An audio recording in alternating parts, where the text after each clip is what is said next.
Felipe aí? Felipe do frango. Como é que é, Felipe? Do frango.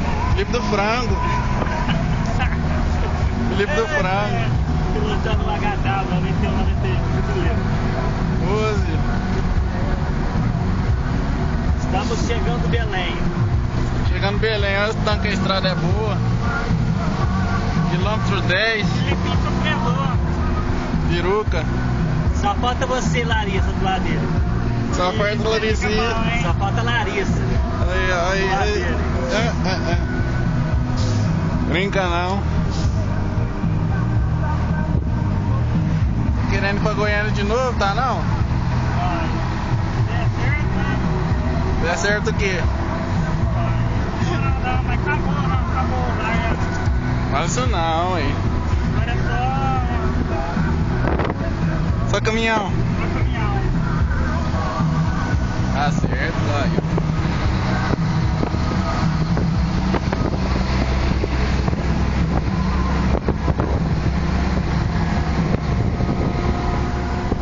Belém é bonito, hein?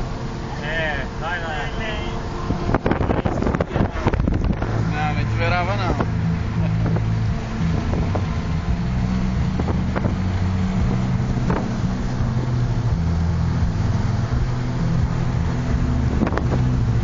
Ali uns 20 anos, juntou eu 3 amigos meus, ele foi meu pai até aqui, ó, nem caiu do centro. Só no cavalinho.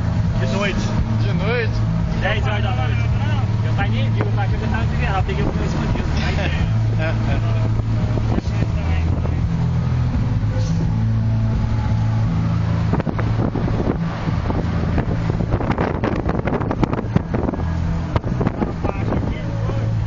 Em direção a melhorou, filho, primeira coisa. Ficou bom, né?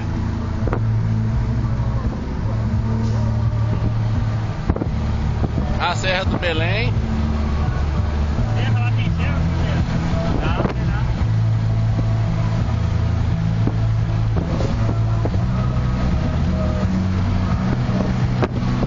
Olha o sofrimento. Sofrido.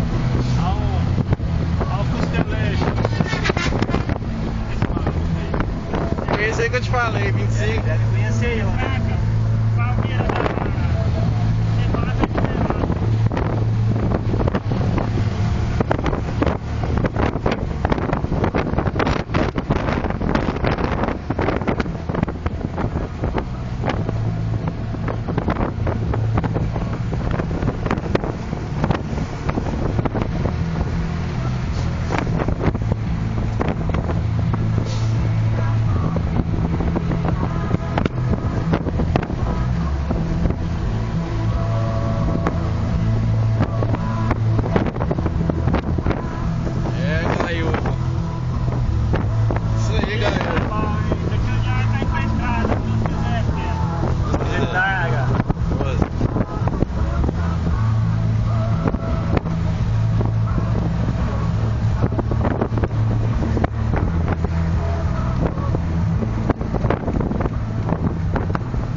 Boa, hein?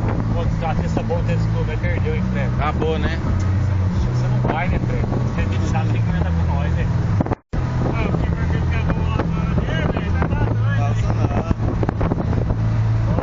Você tá indo com essa pedra, filho? Aqui, velho. Quem que era? Você falou que é Turquinho, não foi Turquinho? Ah, Turquinho foi sábado passado, eu perdi, velho. Turquinho foi sábado passado no Rosário, eu perdi.